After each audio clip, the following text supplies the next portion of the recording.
সুপ্রিয় দর্শক, আপনাদের সবাইকে আমন্ত্রণ জানাচ্ছি এনটিভি নিয়মিত স্বাস্থ্য বিষয়ক আয়োজন স্বাস্থ্য প্রতিদিনে। আমি নুসরাত দীপা আজ আপনাদের সঙ্গে রয়েছি।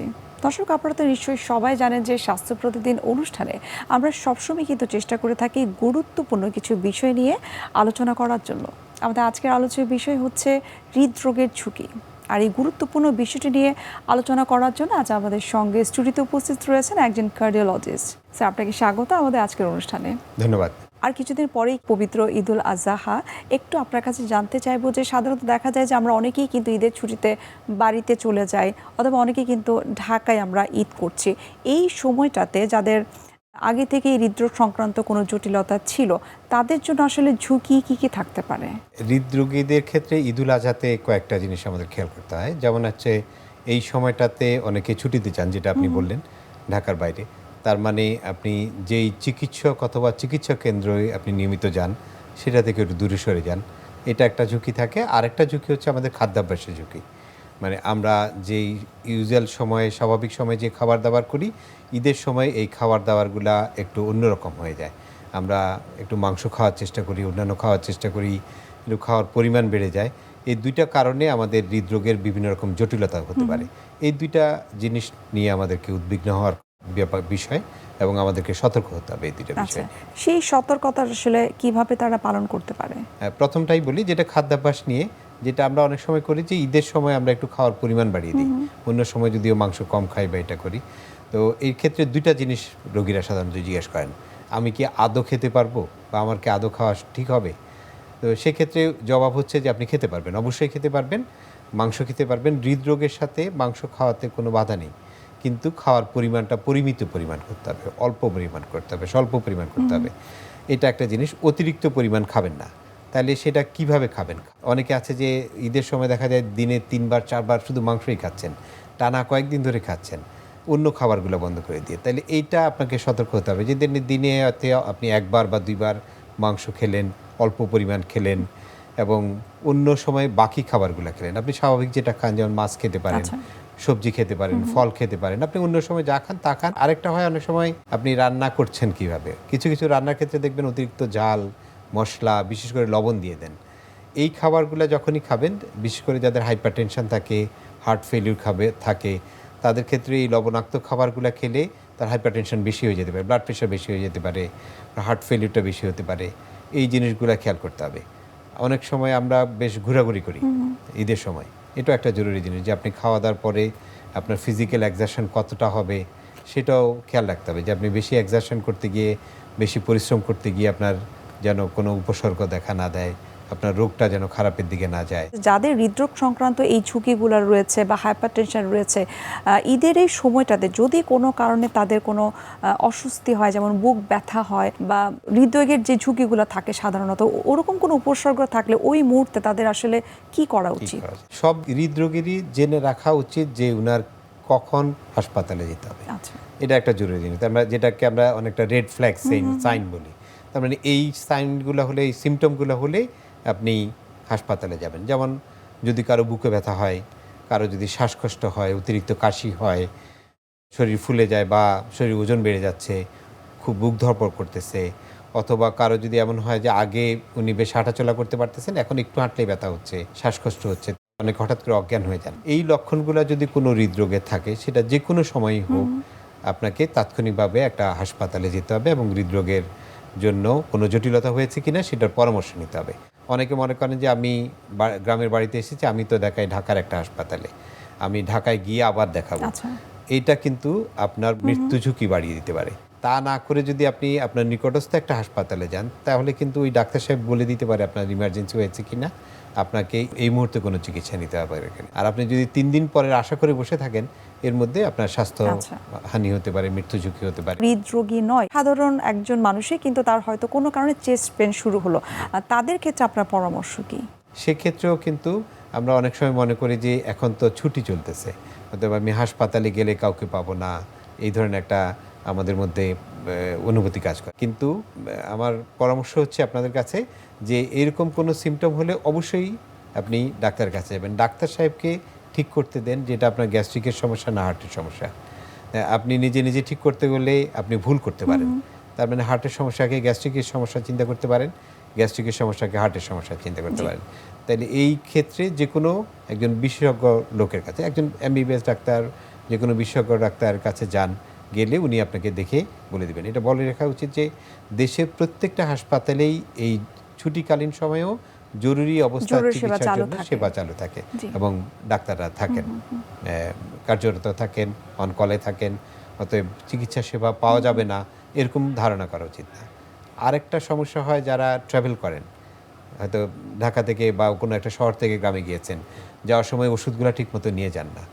এটাও কিন্তু খুব খারাপ একটা জিনিস, যে আপনি যখনই যাবেন, যেখানে যাবেন, আপনি যদি রোগী হন, আপনার সকল ঔষধ, আপনার প্রেসক্রিপশান আপনি সাথে করে নিয়ে যাবেন, যেন আপনার ঔষধের কোনো রকম গাফেলতি না হয়, আপনি যেন ওষুধটা ঠিকমতো খেতে পারেন, আপনি যেন ভ্রমণ করতে গিয়ে বেড়াতে গিয়ে যেন আপনি অসুস্থ না হয়ে পড়েন। যারা কার্ডিয়াক পেশেন্ট অ্যাজ ওয়েল, তাদের হয়তো ডায়াবেটিসও রয়েছে, তাদের ক্ষেত্রে আপনি কি পরামর্শ দিবেন যে ঈদে ঢাকা ত্যাগ করার পূর্বে বা যার যার কর্মস্থল ত্যাগ করার পূর্বে যে ঈদে লম্বা ছুটি কাটানোর জন্য যখন তারা বের হবেন, তখন আসলে তার নিজস্ব যে ডাক্তার, তার পরামর্শ নিয়ে তখন আসলে তার ছুটি কাটানোর জন্য যাওয়া উচিত? এটা করতে পারলে খুবই ভালো হয়, যে আপনি আপনার নিজের জায়গা থেকে অন্য জায়গায় ঘুরতে যাচ্ছেন, যাওয়ার আগে আপনার স্বাস্থ্যের অবস্থা কী সেটা যদি জেনে যেতে পারেন। এটা আপনি যদি ডাক্তারের সাথে যোগাযোগ করতে পারেন ভালো, আর যদি নাও করতে পারেন তাইলে আপনি বাসায় বসে আপনার একটা প্রেশারটা মাপেন কেমন আছে, আপনার ডায়াবেটিসটা একটু গ্লুকোমিটার দিয়ে আমরা বাসায় চেক করতে পারি, এগুলো করেন। আপনার সবগুলো ওষুধ ঠিক করা আছে কি না, এইগুলো যদি আপনি দেখেন যে আপনার প্রেশারটা ঠিক আছে, আপনার পালসটা ঠিক আছে, আপনার ডায়াবেটিসটা ঠিক আছে, তাহলে আপনি হয়তো যেতে পারেন। কিন্তু এগুলো চেক করে যদি দেখেন যে এটা ঠিক নাই, সেক্ষেত্রে ডাক্তারের সাথে পরামর্শ করে আপনার ওষুধটা অ্যাডজাস্ট করে, ওষুধের পরিবর্তন করে, ডাক্তারের উপদেশ নিয়ে যে যাওয়া ঠিক হবে কি হবে না সেটা বিবেচনায় নিয়ে তারপরে ভ্রমণ করা উচিত বা যাওয়া উচিত। শুধুমাত্র ঈদের সময়টা না, সারা বছর একজন হৃদরোগীর আসলে তার পুরোপুরি লাইফস্টাইলটা আসলে কেমন হওয়া উচিত? লাইফস্টাইলের মধ্যে কয়েকটা জিনিস আমরা খুব বলি, যে অনেকগুলো এর মধ্যে যেমন হচ্ছে আপনার খাদ্যাভ্যাস নিয়ে কথাবার্তা বলি, যে আপনি অতিরিক্ত লবণ খাবেন না বা আলগা লবণ, যেগুলো লবণাক্ত খাবার খাবেন না, ধূমপান করবেন না, একটু নিয়মিত ব্যায়াম করা, আপনার ওজনটা ঠিক রাখা। কিছু কিছু রোগ যদি থাকে, যেমন আপনার ব্লাড প্রেশার থাকলে ব্লাড প্রেশারটাকে নিয়ন্ত্রণ করা, হাইপারটেনশন থাকলে ব্লাড প্রেশারটাকে নিয়ন্ত্রণ করা, যদি কারো ডায়াবেটিস থাকে তাহলে ডায়াবেটিসের ব্লাড সুগারটাকে নিয়ন্ত্রণ করা, কারো যদি কোলেস্ট্রল বেশি থাকে সেটা নিয়ন্ত্রণ করা। এইগুলোর মাধ্যমে আমরা হৃদরোগকে প্রতিরোধ করতে পারি, অথবা যদি কারো হৃদরোগ থাকে সেটাকে নিয়ন্ত্রণ করতে পারি। আমি সাধারণত রোগীদেরকে বলি যে 4টা জিনিস আপনি অ্যাভয়েড করবেন, যেমন হচ্ছে আপনি স্মোকিং অ্যাভয়েড করবেন, সল্ট অ্যাভয়েড করবেন, সুগার অ্যাভয়েড করবেন, চিনি অ্যাভয়েড করা, আর একটা হচ্ছে সিডেন্টারি লাইফস্টাইল, মানে আপনি ফিজিক্যালি ইনঅ্যাক্টিভ থাকবেন না, ফিজিক্যালি অ্যাক্টিভ থাকবেন।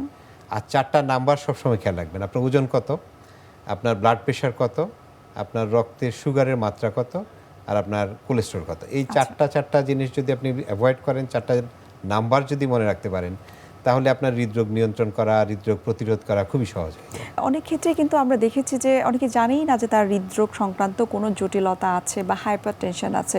সুতরাং এক্ষেত্রে আপনি যদি আমাদেরকে একটু বিস্তারিত বলতেন যে একজন মানুষ কিভাবে বুঝতে পারবেন যে তার হৃদরোগ রয়েছে? হৃদরোগের জন্য কয়েকটা লক্ষণ বা উপসর্গ আমরা খুব গুরুত্ব দিয়ে বিবেচনা করি। এর মধ্যে যেমন হচ্ছে বুকে ব্যথা। বুকে ব্যথা অনেক কারণে হতে পারে। যদি কোনো মানুষের বুকের ঠিক মাঝখানটাতে ব্যথা হয় এবং সেটা হাতের দিকে ছড়িয়ে যায় বা চোয়ালের দিকে ছড়িয়ে যায়, বিশেষ করে এই ব্যথাটা যদি এমন হয় যে আপনি কোনো কাজ করতে গেলেন, হাঁটতে গেলেন, কোনো একটা জায়গায় একটু ভারী কিছু নিয়ে যেতে গেলেন, একটু উঁচু জায়গায় গেলেন বা সিঁড়ি বেয়ে উঠতে গেলেন, তখন ব্যথাটা দেখা দিল এবং আপনি যখন একটু দাঁড়ালেন, বিশ্রাম নিলেন অথবা হাঁটার গতি কমিয়ে দিলেন, তখন এটা চলে গেল। এইটা মনে করতে হবে এটা হার্টের সমস্যার জন্য। তার মানে পরিশ্রমের সময় আসবে, বিশ্রাম নিলে চলে যাবে, এটা একটা হতে পারে। আর একটা সমস্যা হয় শ্বাসকষ্ট। অনেকে এটা কমপ্লেন করেন যে আপনি হাঁটতে গেলে বা কাজ করতে গেলে শ্বাসকষ্ট দেখা দেয়, এটাও হৃদরোগের একটা লক্ষণ। যেমন অনেকে বলেন যে আমি আগে মসজিদে যাওয়ার সময় একবারে চলে যেতে পারতাম, এখন মাঝখানে আমাকে একটু জিরাতে হয়, অথবা যাওয়ার পরে আমাকে একটু বিশ্রাম নিতে হয়, আমি হাঁপাতে থাকি, তাহলে এইটা আরেকটা লক্ষণ হতে পারে। আর এর বাইরে হচ্ছে যেমন বুক ধড়ফড় করা, হঠাৎ হঠাৎ করে বুক ধড়ফড় করা, অথবা হঠাৎ করে কোনো কারণে অজ্ঞান হয়ে যাওয়া, এই জিনিসগুলাকে আমরা হার্টের রোগের লক্ষণ চিন্তা করি। এর বাইরে আপনি যেটা বলেছেন হাইপার টেনশন একটা ইম্পর্টেন্ট জিনিস, উচ্চ রক্তচাপ। উচ্চ রক্তচাপের ব্যাপারে একটা যে জিনিসটা হলো যে উচ্চ রক্তচাপের অর্ধেক রোগী কিন্তু বুঝতে পারেন না যে তার ব্লাড প্রেশারটা বেশি আছে। বাকিরা যারা আছেন তারা বিভিন্ন যেটার রকম জন্য আমরা এটাকে সাইলেন্ট কিলার বলে থাকি। সাইলেন্ট কিলার, নীরব ঘাতক বলি। তো এটার যাদের উপসর্গ বুঝতে পারেন তারা এরকম হয় যে তাদের মাথা ঘুরাতে থাকে, মাথা ভার হয়ে থাকে, ঘাড় ব্যথা করে, মাথা ব্যথা করে, কখনো কখনো বুক ধড়ফড় করে, এই লক্ষণগুলা দেখা দেয়। তার মানে একটা প্রাপ্তবয়স্ক মানুষের এই হাইপারটেনশন বা হৃদরোগ অনেক সময় থাকে, উনি বুঝতে পারেন, এমন হতে পারে, বিশেষ করে হাইপারটেনশনের ক্ষেত্রে। তার মানে আপনাকে যদি প্রাপ্তবয়স্ক যারা আছেন একটা নির্দিষ্ট সময় পর পর এই একটু পরীক্ষা করে দেখতে হবে যে তার ব্লাড প্রেশারটা কেমন আছে, বা ডায়াবেটিস হয়েছে কিনা, হার্টের কোনো রোগ হয়েছে কিনা, যেটাকে আমরা স্ক্রিনিং টেস্ট বলি। এই স্ক্রিনিংটা করা উচিত, এটা ব্যক্তিগতভাবেও করা উচিত, অথবা যদি সরকারিভাবে প্রাতিষ্ঠানিকভাবে কারো সেই সুযোগের ব্যবস্থা করা যেতে পারে তাহলেও সেটা করা উচিত। আমাদের বাংলাদেশের প্রেক্ষাপটে কিন্তু আমরা দেখেছি যে আমাদের খুব একটা শারীরিক সমস্যা না হলে আমরা কখনোই কিন্তু ডাক্তারের পরামর্শ নিই না। সুতরাং কাদের জন্য আপনি একেবারে বলবেন যে বাধ্যতামূলক এই ধরনের হৃদরোগের স্ক্রিনিং প্রোগ্রামের আওতায় আসা, যে পরিবারে কারোর সদস্যের যদি আগে থেকে হৃদরোগ থাকে, বা কারা কারা আসলে এই ঝুঁকিতে রয়েছে এবং কাদের জন্য আপনি বাধ্যতামূলক বলবেন? এটা খেয়াল করতে হবে, কয়েকটা জিনিস আমরা বলি যে হৃদরোগের জন্য দায়ী। তার মানে একটা হচ্ছে যেমন বয়স, আচ্ছা, মানে যত বয়স বাড়তে থাকবে হৃদরোগ হওয়ার ঝুঁকি তত বাড়তে থাকবে। একটা হচ্ছে একটা ফ্যামিলি হিস্ট্রি, তার মানে পরিবারের অন্য সদস্যদের, পরিবার বলতে বোঝাচ্ছে মা বাবা ভাই বোন ছেলে মেয়ে, এদের যদি কারো হৃদরোগ থাকে তাহলে আপনার হৃদরোগ হওয়ার ঝুঁকি বেশি। তার মানে এরা হচ্ছে ঝুঁকিতে আছেন, এদের ক্ষেত্রে এই স্ক্রিনিংটা বেশি করতে হয়। অথবা কারো যদি হাইপারটেনশন থাকে, ডায়াবেটিস থাকে, তার ক্ষেত্রে হৃদরোগ হতে পারে, তাদের ক্ষেত্রে এই স্ক্রিনিংটা বেশি করতে হয়। কমনলি যেটা, যেমন হাইপারটেনশনের ক্ষেত্রে আমরা যেটা বলি যে 20 বছর হওয়ার পরে একবার একটু ব্লাড প্রেশার দেখতে হবে, তারপরে অন্তত প্রতি 5 বছরে হলেও একবার করে ব্লাড প্রেশার দেখা উচিত। আর যখন 40 পার হয়ে যাবে তখন বছরে অন্তত একবার ব্লাড প্রেশারটা চেক করা উচিত, বা ডায়াবেটিসটা চেক করা উচিত।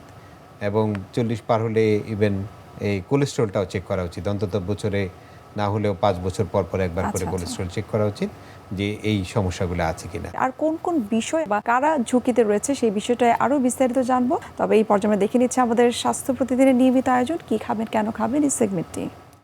দর্শক, আপনারা দেখছেন স্বাস্থ্য প্রতিদিন। এই পর্যায়ে দেখে নিচ্ছে বিভিন্ন খাদ্যের পুষ্টি গুণাগুণ নিয়ে আমাদের পুষ্টিবিদের পরামর্শ।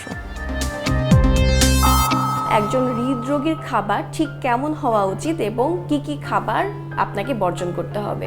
সবচেয়ে বড় বিষয় হলো যে যাদের হৃদরোগ আছে এবং যারা অনিয়ন্ত্রিত খাবার খাচ্ছেন এবং অনিয়ন্ত্রিত জীবনযাপন করছেন, তাদের ক্ষেত্রে কিন্তু হার্ট অ্যাটাকের ঝুঁকি বেড়ে যায়। সেক্ষেত্রে অবশ্যই আপনাকে অতিরিক্ত অয়েলিযুক্ত খাবার, তারপরে চিনি মিষ্টি এবং ফাস্ট ফুড, বাইরের যত খাবার আছে, জাঙ্ক ফুড আছে, অতিরিক্ত মশলা জাতীয় খাবার আপনাকে টোটালি অ্যাভয়েড করতে হবে। এবং আপনি একটা ডায়েট ফ্রেন্ডলি খাবার খাবেন, যেটা কিনা আপনার খুব স্বাস্থ্যকে ভালো রাখতে সাহায্য করে। যেমন বিশেষ করে আপনি সবুজ শাকসবজি খাওয়ার চেষ্টা করবেন, কারণ সবুজ শাকসবজিতে আছে ক্লোরোফিল নামক এক ধরনের অ্যান্টিঅক্সিডেন্ট, যা আপনার রোগ প্রতিরোধ ক্ষমতা বাড়াতে সাহায্য করবে। এবং এ সময় আপনি ওমেগা 3 ও ওমেগা 6 যুক্ত ফ্যাটি অ্যাসিড যুক্ত যে খাবারগুলো সেটা আপনি খাবেন, বিশেষ করে কাঠবাদাম এবং অনেক ধরনের বাদাম আছে যেটা কিনা হার্টের ক্ষেত্রে অনেক উপকারী। এবং এর পাশাপাশি আপনি স্যুপ রাখতে পারেন, আপনি গ্রিন সালাদ রাখার চেষ্টা করবেন, এবং অনেক ধরনের ভেজিটেবলস আছে যেটা আপনি যদি লাল আটা রুটির সাথে সকালবেলা খান তাহলে সেক্ষেত্রে কিন্তু আপনার হেলথকে ভালো রাখতে সাহায্য করবে। এবং যারা রেগুলার ডিম খেতে পছন্দ করেন, আপনি ডিম অবশ্যই খেতে পারবেন, তবে অবশ্যই আপনাকে কুসুম বাদ দিয়ে খেতে হবে। আপনাদের যাদের কিনা হৃদরোগের ঝুঁকি আছে তারা কিন্তু খুব সহজেই গ্রিন টি অথবা ব্ল্যাক কফি আপনারা রেগুলার পান করতে পারেন, তবে অবশ্যই চা পানের ক্ষেত্রে কিছু সতর্কতা আছে। যেমন নাস্তা করার সাথে সাথে আপনি কখনোই চা পান করতে পারবেন না, এতে করে কিন্তু আপনার অনেক ধরনের স্বাস্থ্য ঝুঁকি হতে পারে। এই জন্য আপনার অন্ততপক্ষে নাস্তা করার ঠিক মিনিমাম 25 মিনিট পর আপনাকে চা পান করতে হবে। আশা করি আপনারা যাদের হৃদরোগের সমস্যা আছে তারা রেগুলার হাঁটবেন এবং যতটা সম্ভব ঘুমানোর চেষ্টা করবেন। আপনাদেরকে বিশ্রাম নিতে হবে এবং একদম চিন্তামুক্ত থাকতে হবে। স্যার, যেমনটি আপনার কাছে জানতে চাচ্ছিলাম যে কারা কারা হৃদরোগের ঝুঁকিতে সব থেকে বেশি রয়েছে। আপনি বলছিলেন যে পরিবারের সদস্য ছাড়াও যাদের আগে থেকে হৃদরোগ রয়েছে এবং একটা সার্টেন এজের পরে দেখা যায় যে রেগুলার স্ক্রিনিংয়ের আওতায় আসা উচিত, কিন্তু ঝুঁকি যদি আমরা বলি কারা ঝুঁকিতে সব থেকে বেশি রয়েছে?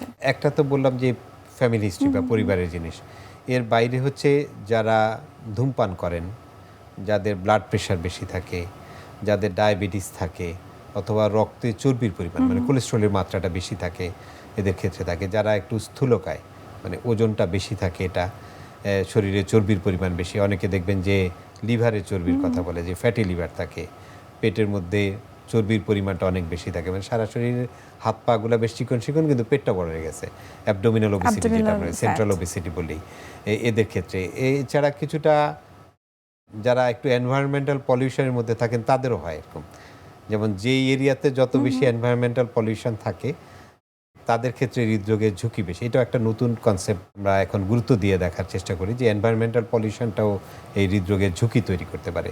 মোটামুটি এই জিনিসগুলোতে যাদের থাকে, এক্সপোজ থাকেন, তাদের ক্ষেত্রে এই হৃদরোগের ঝুঁকিটা বেশি থাকে।